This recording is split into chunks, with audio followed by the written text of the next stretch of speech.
A Souza Produções convida você a se tornar um patrocinador. Semeie no nosso ministério. Com a sua oferta poderemos produzir muito mais vídeos. Este é um ministério independente e, por isso, precisa da sua participação.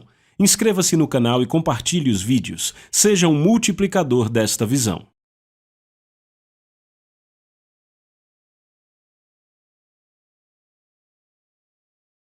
Os versículos usados nos vídeos que traduzimos nem sempre correspondem a versões em português. Muitas vezes precisamos traduzir do original em inglês para fazerem sentido no contexto do vídeo.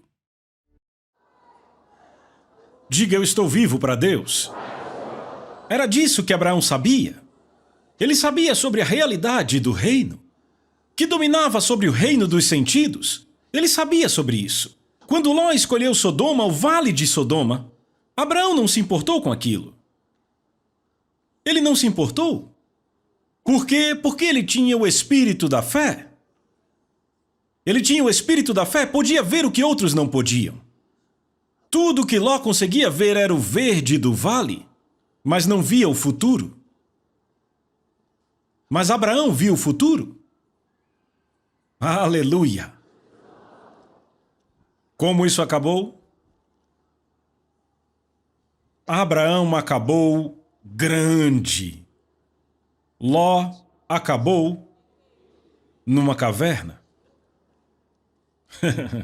Glória a Deus. Certo, então vamos continuar de onde paramos. Romanos 6,12. Não reine, portanto, o pecado em vosso corpo mortal para lhe obedecerdes os seus desejos. Viram?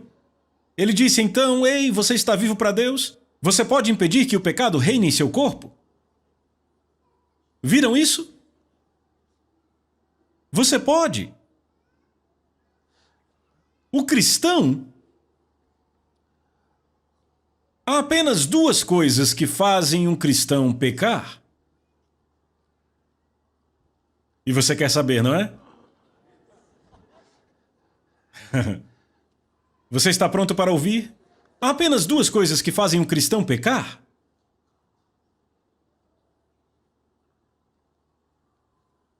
Oi? Duas coisas que fazem um cristão pecar. Todo mundo de caneta pronta? Veja, isso é tão importante que eu tenho que injetar, certo? Mas eu sei que quando eu disser, você vai ficar: ah, eu já sabia disso. Duas coisas que fazem um cristão pecar, nada mais. Número 1, egoísmo. E qual a cura para isso? Rapaz, é por isso que eu amo o João. João disse! Ele disse: o cristão não pode pecar. A maioria dos cristãos tem um problema com isso. Dizem: hã? Como pode dizer que um cristão não pode pecar porque são cristãos e estão pecando, então? E já tentaram parar, então? Veem, não conseguem entender isso? Mas isso porque não entendem o que é o pecado? Se entendessem o que é o pecado, seria diferente. Mas aqui, número 1 é o egoísmo. E qual a cura para isso? Ela já veio! O amor de Deus, Romanos 5,5. O amor de Deus é derramado em nossos corações pelo Espírito Santo. Se você anda em amor, você não vai pecar. Você não pode andar em amor e egoísmo ao mesmo tempo. O amor é a solução. Veem isso? Nada que é feito em amor pode ser pecado.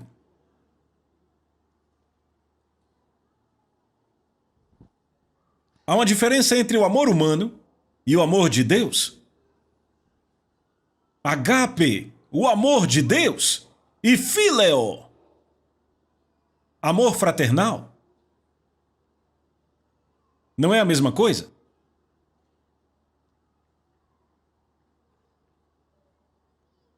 O amor de Deus é um amor que se entrega.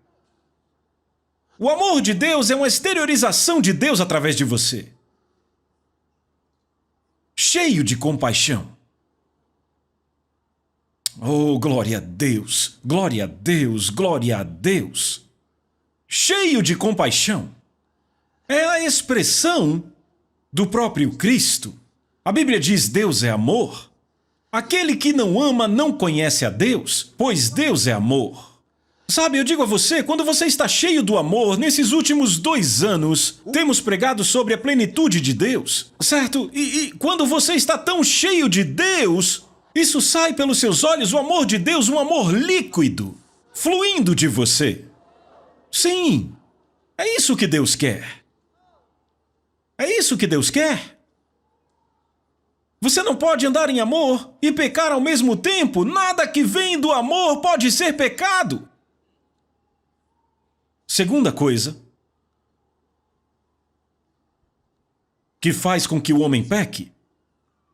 Eu disse 2 coisas, estude a Bíblia inteira, só 2 coisas. Egoísmo. Então qualquer coisa feita em egoísmo é pecado. Vem. A segunda coisa é medo. Medo faz com que a gente peque.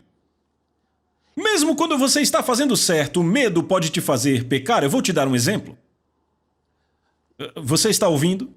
Aqui está um cara que vive, talvez com seus pais, tutores ou entre seus amigos, e ele sabe, eles não gostam que ele vá à igreja. Então, ele sai escondido para a igreja, assiste ao culto, ele ama tudo aquilo, volta para casa e dizem: onde você foi? Eu fui para... Você foi para a igreja? Não. Vem, ele mentiu. Por que ele mentiu? Porque queria mentir? Não. Ele mentiu porque fez algo errado? Não.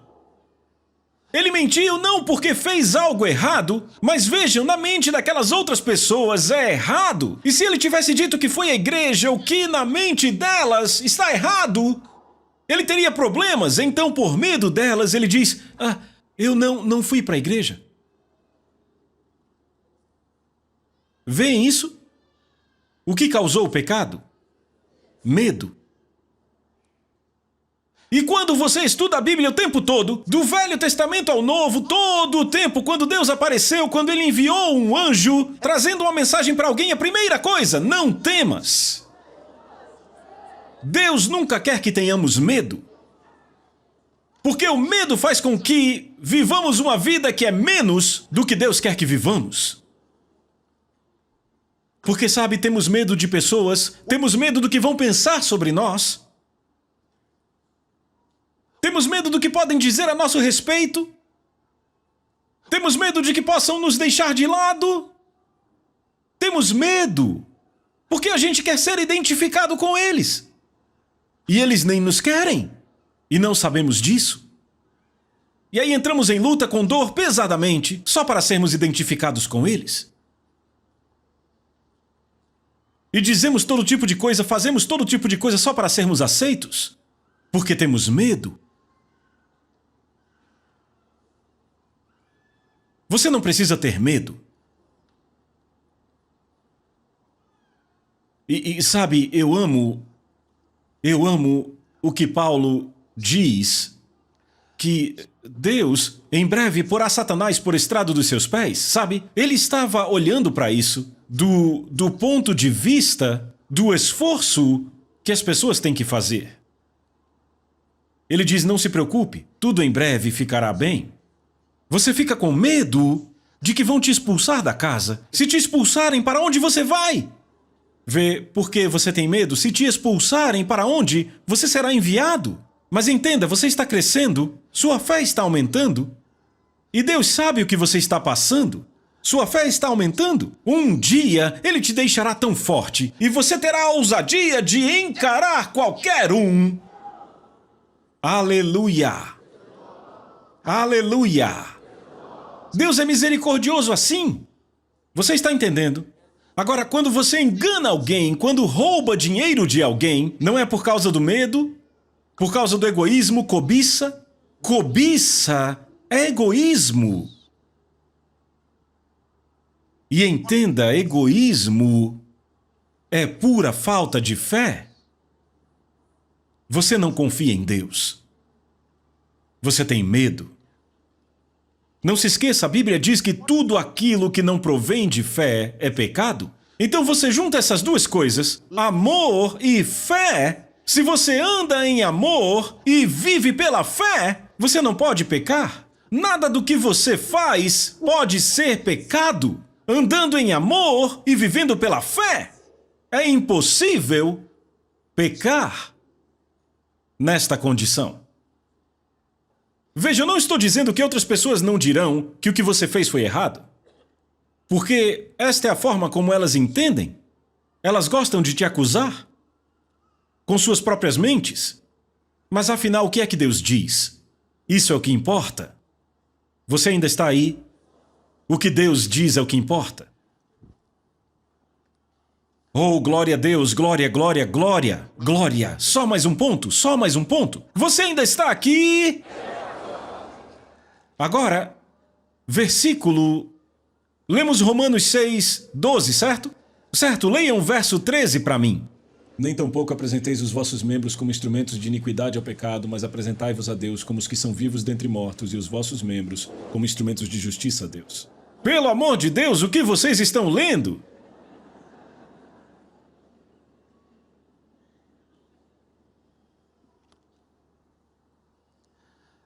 Ele diz, nem tampouco apresenteis os vossos membros como instrumentos de iniquidade ao pecado, mas apresentai-vos a Deus como os que são vivos dentre mortos e os vossos membros como instrumentos de justiça a Deus. Leiam agora o versículo 14.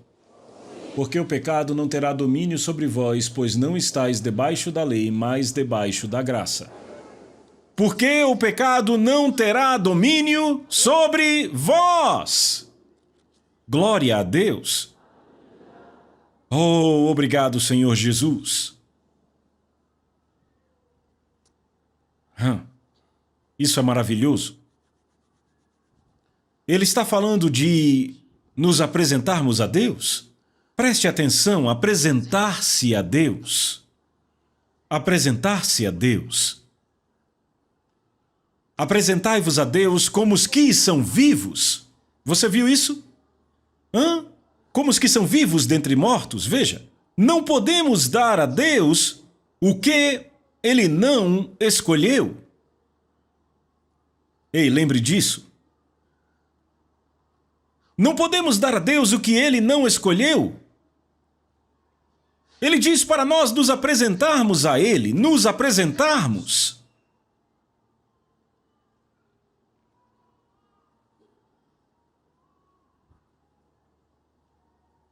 Nos apresentarmos a Deus. Por quê? Duas coisas. Lemos sobre Jesus que, tendo ressuscitado dos mortos, ele não vai mais morrer, certo? E que, quanto ao morrer, ele morreu uma só vez, mas quanto ao viver, ele vive para Deus. Assim, também a nós é requerido vivermos para Deus, apresentarmos-nos e vivermos para Deus. O que isso significa? O que isso quer dizer? O que ele está dizendo?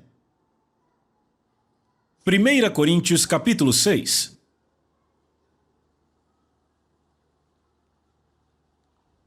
Primeira Coríntios capítulo 6, leiam o versículo 20. Porque fostes comprados por um preço, portanto glorificai a Deus no vosso corpo e no vosso espírito, os quais são de Deus. Again. Porque fostes comprados por um preço, portanto glorificai a Deus no vosso corpo e no vosso espírito, os quais são de Deus. Obrigado. Vão para Atos capítulo 20.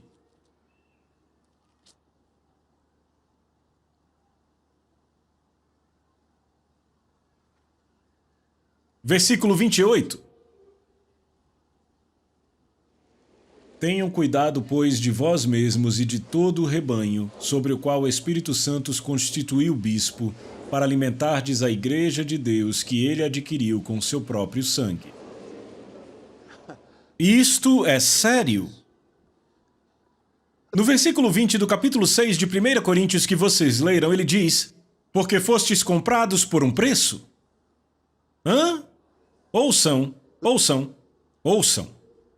Ele não salvou você por fazer algo para te salvar, estendendo a mão para te tirar do fogo, ou fazendo um esforço para te tirar da água. Ele não salvou você por um esforço como este. Ele tomou o seu lugar de condenação, ele morreu no seu lugar.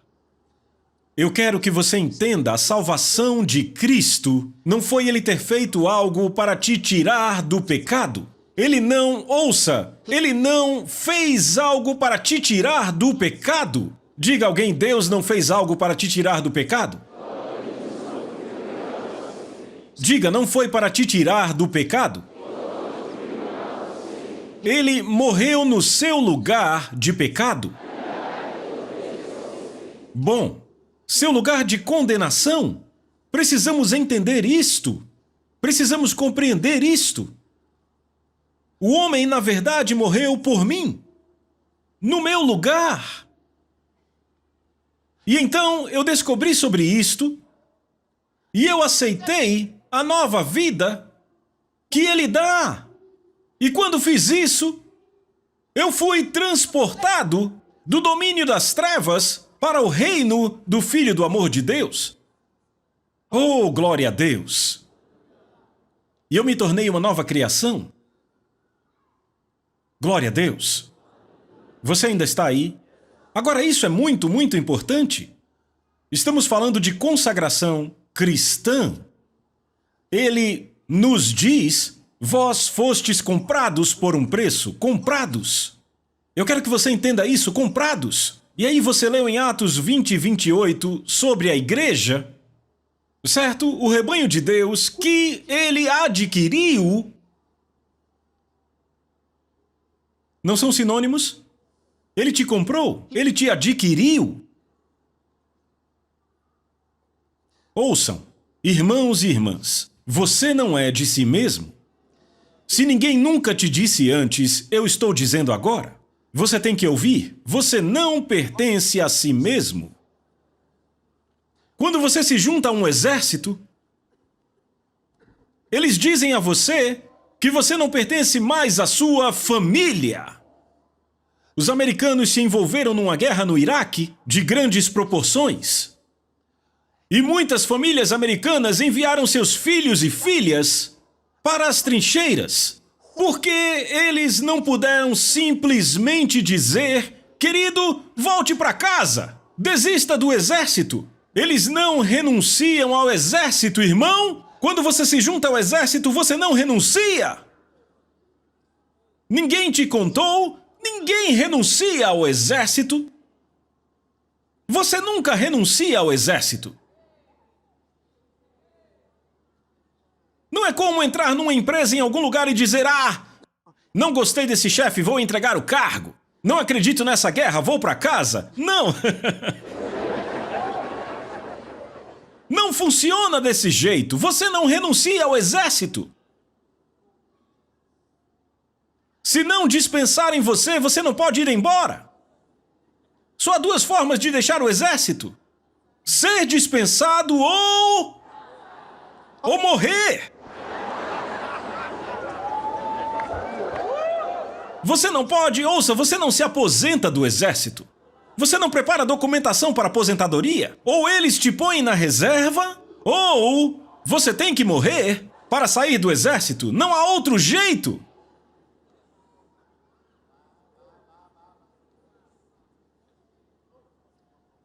Não tem nada a ver com essa conversa de eu não gosto desse lugar para onde estão nos mandando. Não tem essa de estão nos enviando para o Iraque, eu não quero ir para lá.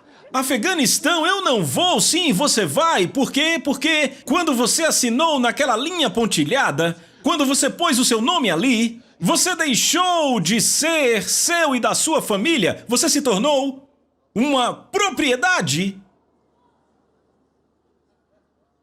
da Marinha dos Estados Unidos, do Exército ou qualquer coisa assim. Você agora pertence a eles, você é propriedade dele. É uma propriedade do governo, uma propriedade.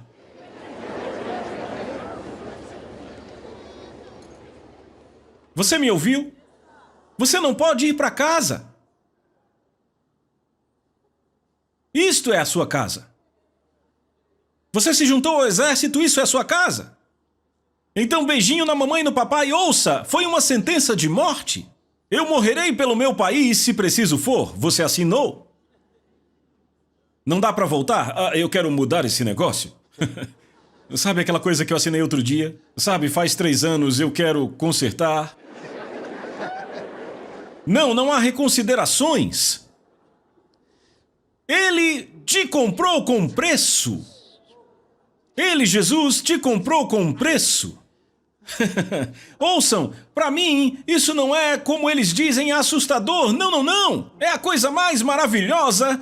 Eu pertenço ao grande Deus. Ora, vamos alguém, não é bom pertencer ao primeiro e único?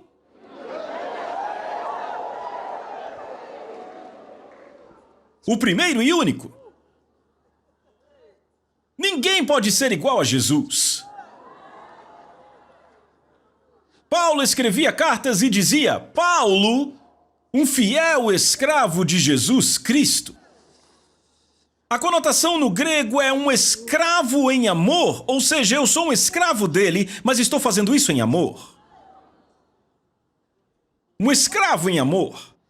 Eu sou escravo dele e eu o amo. Eu pertenço a ele em amor. Eu faço o que ele quer que eu faça, eu vou onde ele quer que eu vá, eu pertenço a ele e faço isso de todo o coração, glória a Deus. Você ainda está aqui? Sabe, isso me diz algo? Vale a pena. Quando eu penso nisso, será que vale a pena? Sabe, para algumas pessoas, e tem gente olhando assim meio torto, pensando, como alguém pode se juntar a uma coisa dessa que não dá para voltar para casa? Será que não é uma seita? Parece um tipo de culto. Chame como quiser! Você não vai mais embora! Você pertence... Por que não te contaram? Você não sabia que Jesus se tornou o Senhor do seu espírito, da sua alma e do seu corpo? Foi porque não te contaram? Ele te possui. Ele possui você, possuir. Ele é teu dono, ele te comprou, ele adquiriu você. Você pertence a ele. Ele é o seu dono. Não, todo dia você acorda e vai para onde quer, sabe? Sem saber se isso é ou não o que ele quer que você faça. Eu disse a Deus que eu já disse a ele que é isso que eu vou fazer, eu disse a Deus. Você disse a Deus? Já você entende. Não. Você disse a Deus. Eu disse a Deus. Eu disse a ele, eu caso semana que vem. Vai lá. Porque você é um bebê, ele diz ainda sois carnais. Quando você é carnal, governado pelo seu corpo, governado pelos seus sentidos, você diz a Deus. E aí você fala como quer. Acorda de manhã e diz em nome de Jesus, eu só queria te lembrar, Deus. Oh Deus, vai, toca o meu tio. Oh Deus, vai.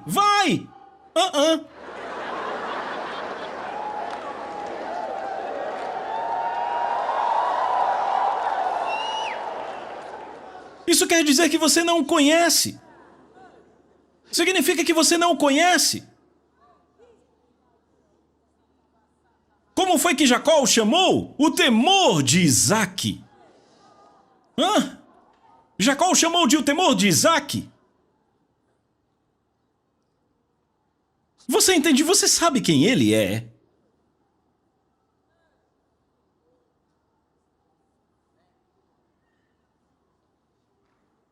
Ele disse, eu sou o primeiro e o último. Veja a descrição dele, pegue o currículo dele.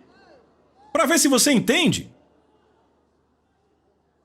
Não, Jó, quando Jó estava sofrendo, ele disse, eu não fiz nada de errado, eu não entendo porque estou passando por isso. Eu não entendo o que foi que eu fiz, ele estava reclamando. O que foi que eu fiz? O que eu fiz? Ninguém deveria estar sofrendo assim. Enquanto ele falava, ele disse: no dia em que eu encontrar com Deus, eu tenho perguntas para ele. Eu tenho umas perguntas para Deus. E de repente Deus falou: quem é este? E ele... quem é esse que fala palavras sem conhecimento? Deus disse: você sabe onde as trevas habitam? Sabe, Deus começou a fazer perguntas a Jó. Pergunta após pergunta. Quando o intelecto dele finalmente ficou completamente paralisado, ele disse: ó Deus, eu te conhecia só de ouvir, mas agora os meus olhos te veem.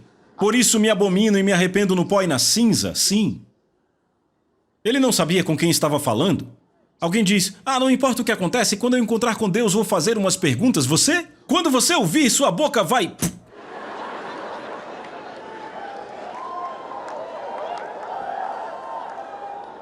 E aí você saberá...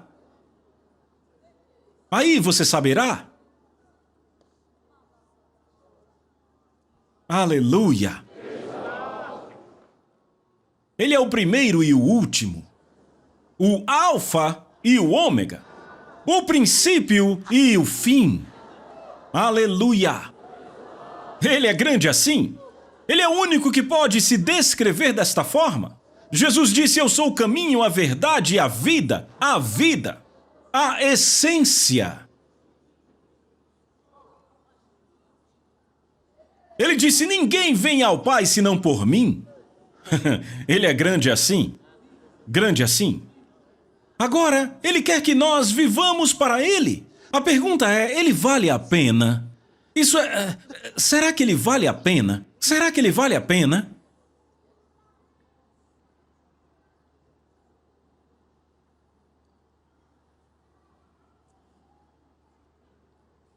Eu ouvi uma história. Eu vou encerrar com isso. Há uma história que é muito tocante para mim. Na palavra. Foi registrada por Mateus, Marcos, Lucas. Vocês já ouviram sobre a caixa de alabastro? Certeza? Ok. Vamos dar uma olhada.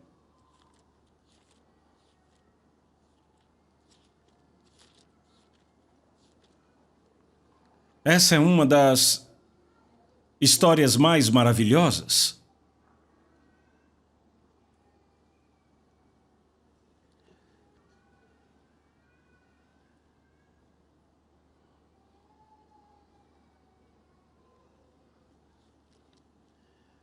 Eu gostaria que vocês... eu quero conectar duas partes. Primeiro, no Evangelho de João, capítulo 12.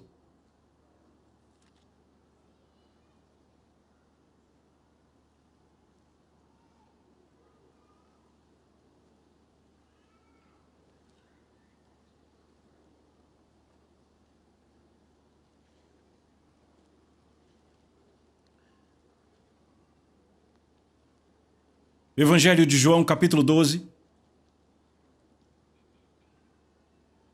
Leiam a partir do verso 1.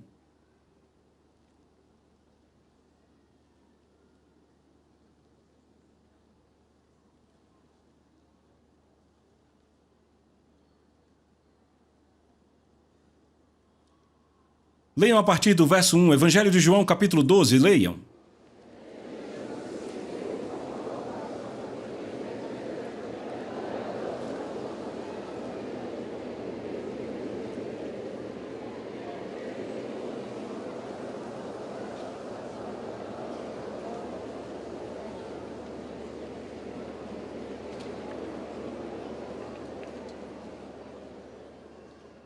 Ok.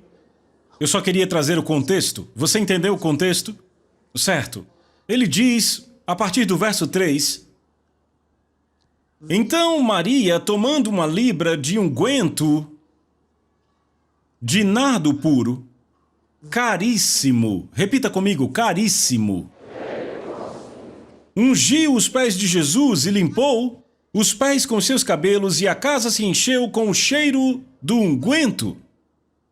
Então disse um dos seus discípulos, Judas Iscariotes, filho de Simão, aquele que o havia de trair: por que não se vendeu este unguento por 300 denários e não se deu aos pobres? Você viu isto? Uma mulher veio aonde Jesus estava e derramou um perfume caríssimo. A Bíblia diz que a sala se encheu.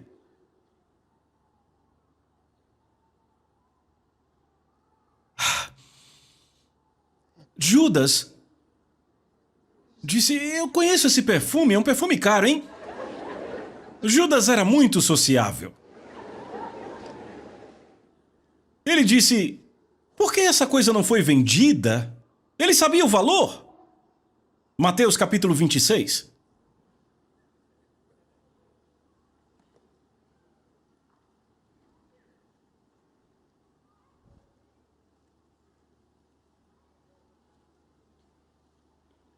Você achou? A partir do verso 6. Ora, estando Jesus em Betânia, na casa de Simão o leproso, aproximou-se dele uma mulher, tendo uma caixa de alabastro com um unguento muito precioso, e derramou-o sobre a sua cabeça, estando ele reclinado à mesa. Mas quando seus discípulos viram, veja, Mateus, Marcos e Lucas foram escritos antes do livro de João. João mencionou que foi Judas que falou e convenceu os outros. Ele mencionou que foi Judas. Judas falou e disse: ei! Com quem ele estava falando? Com os outros. E todos concordaram com ele. Agora veja. Mas quando os discípulos viram, sentiram indignação, ficaram com raiva, chateados, ficaram mexidos, dizendo: qual o propósito deste desperdício?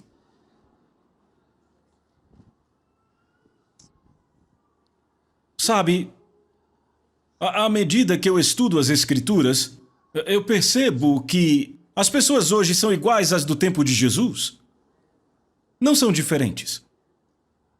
Esta mulher entra e quebra a caixa de alabastro com um perfume caríssimo e derrama sobre Jesus. E os discípulos ficam com raiva dela e falam: qual o propósito deste desperdício? Qual o propósito deste desperdício?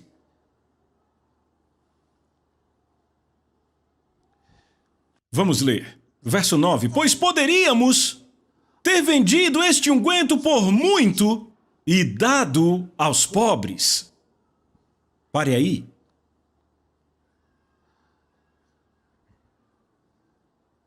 Qual o propósito deste desperdício?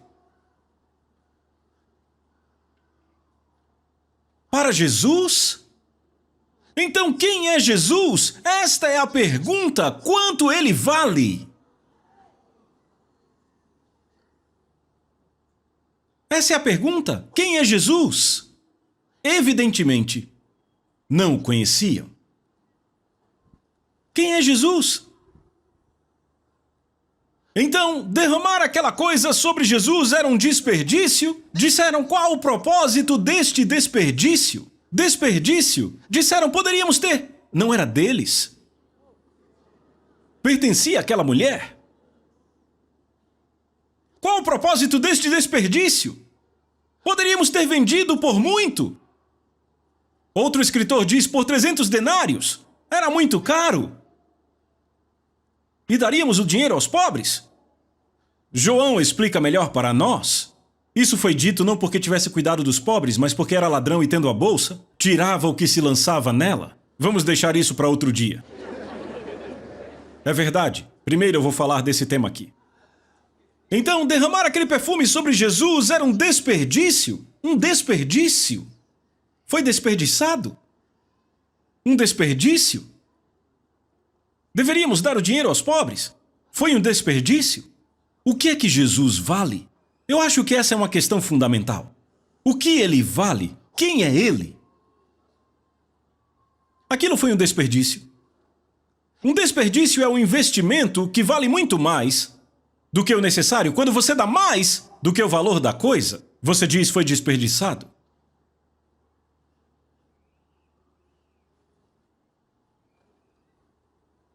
Então o ponto fundamental aqui é o valor. Quanto Jesus valia? Quando você quer dar um presente a alguém, você mede na sua mente o que você acha que ele ou ela vai gostar, certo? Então você tem um senso de valor. Você tem um senso de valor. Digamos então que você quer enviar um carro para o presidente da República, certo? Que carro você presumiria que seria um desperdício? Porque ele é o presidente da República. Então, que carro você compraria para ele que você acharia que foi um desperdício? Agora espere. Guarde isso na sua mente. Então, você quer dar um presente para o homem que cuida do seu portão? Você quer dar um carro a ele? Ok. Que carro você pensaria que seria um desperdício? Se decidisse dar um carro a ele, primeiro você já pensa, um carro? Para você, só de pensar nisso já é um desperdício? Vê, todos são seres humanos, mas o senso de valor para eles é diferente. Todos têm seu senso de valor. Certo? Então, quando você quer dar, você pensa no senso de valor? Então aqui é uma questão de valor. Jesus teve um unguento derramado sobre ele e os discípulos disseram, qual o propósito deste desperdício? O que Jesus disse? Vamos ler. Verso 10. Entendendo isto, Jesus lhes disse, por que incomodam esta mulher? Porque ela fez uma boa obra para mim?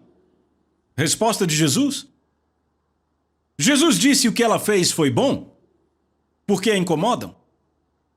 O que ela fez foi bom? Vem, os discípulos tinham uma forma diferente de medir o que era certo ou errado, o que era bom ou mal. Seu senso de valores era diferente. Aqui está Jesus. Jesus diz o que ela fez foi bom. E quem importa? Jesus? Jesus?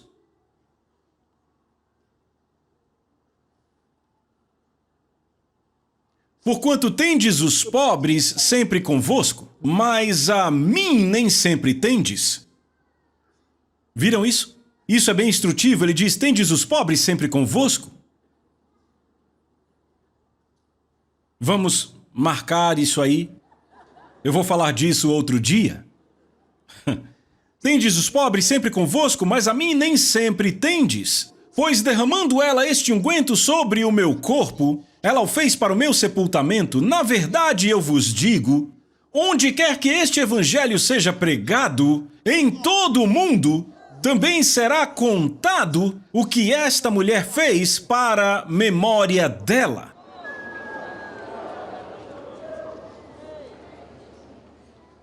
Veja o que ela recebeu. Não, é sério. Veja o que ela recebeu. Isso é algo que os discípulos sempre quiseram. Vejam o que esta mulher recebeu. Não há como não conhecerem Maria.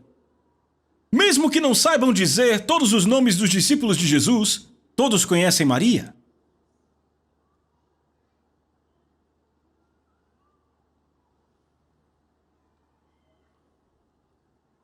Aleluia! Foi esta mulher. Ela derramou este unguento sobre Jesus. Disseram que era um desperdício. Graças a Deus ela fez. Jesus disse: ela veio fazer isso antecipadamente. Ela veio fazer isso no tempo certo. Você pode ler sobre isso em outros livros, em Marcos, em Lucas, e eu já comecei a mostrar a vocês em João. Então, Jesus disse: ela veio fazer isso na hora certa. Antes do meu sepultamento. Ela veio fazer isso na hora certa. Sabia que existe uma hora certa para fazer algo e uma hora errada para fazer? Deixa eu te dar um exemplo. Algumas mulheres, no dia da ressurreição, na manhã da ressurreição, cedo de manhã, porque não conseguiram ungí-lo antes, mas Maria ouve o Espírito e, de repente, ela decidiu ir e não pediu permissão de nenhum dos discípulos, não a deixariam ir. Mas ela derramou e quando descobriram, que cheiro é esse? Ah, olha o que ela fez, como você fez isso? Mas Jesus disse: ei, não sabem o que acontece aqui. Ela fez a coisa certa, na hora certa.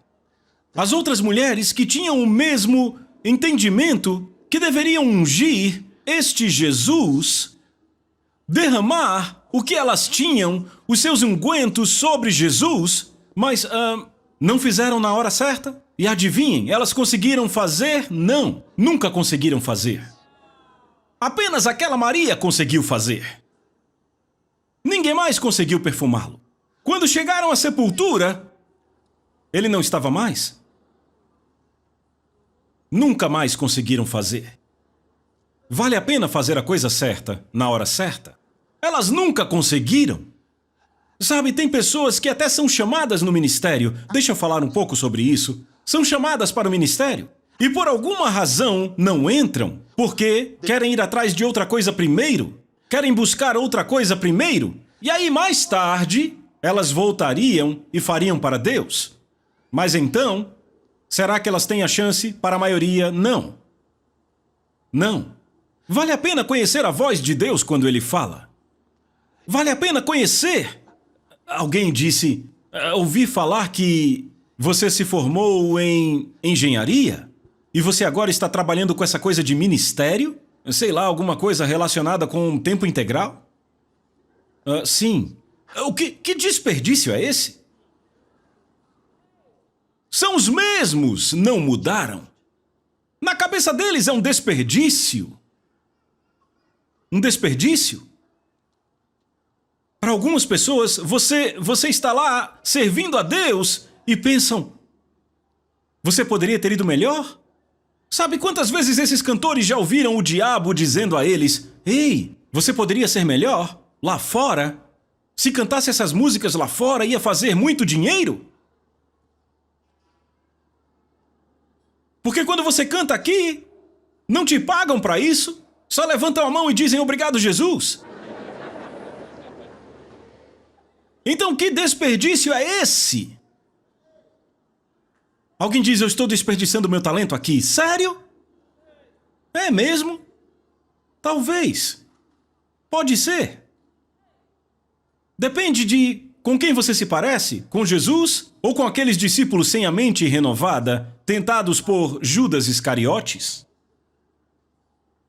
Judas Iscariotes os atraiu para aquilo. Qual o propósito deste desperdício? Seu nível é alto demais para Deus? Como você pode ser um cristão? Sabe, alguém foi colocado numa grande posição e diz, eu costumava servir naquela igreja, mas agora com minha nova posição eu acho que não deveria ir a uma igreja assim. Tem algum lugar que faça culto particular em casa?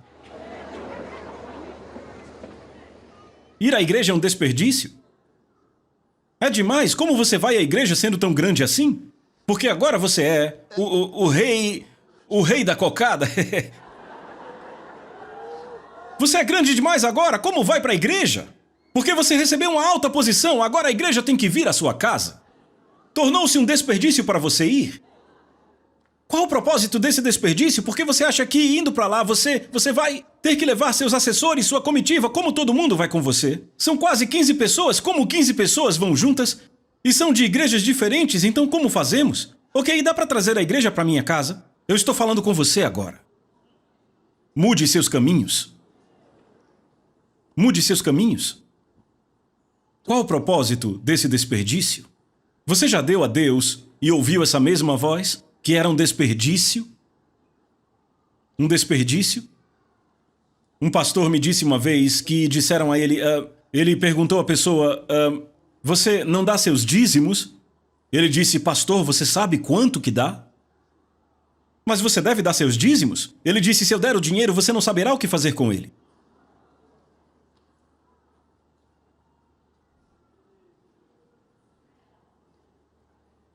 Será que ele se tornou tão grande que é um desperdício dar a Deus? Você chegou nesse ponto em sua vida? Qual o propósito desse desperdício? Eu não sei o que você acha que seria um desperdício dar para Deus em sua vida. Mas é uma questão de valores. O que você acha que Jesus vale? O que você acha que ele vale? Depende de você. Há pais que dizem a seus filhos, que história é essa de ministério que você vai pregar? Você não deveria ter ido à escola bíblica, eu gastei meu dinheiro com a universidade, hã? Qual o propósito desse desperdício? Qual o propósito? Repita, não é desperdício. Ele vale. Eu disse que ele vale. Será que ele vale? Viva a sua vida para ele. Veja, viver sua vida para Deus não significa se tornar um missionário. Não significa se tornar pastor. Não. Mas você serve a Ele com todo o seu coração. Ele se torna o número um. Ele se torna o número um em tudo na sua vida. É isso que significa. Ele se torna o número um. E não deixe nenhum homem te enganar com palavras vãs e te dizer que é um desperdício. Aleluia! Aleluia! Glória a Deus! Fale com o Senhor agora, adore e honre a Ele.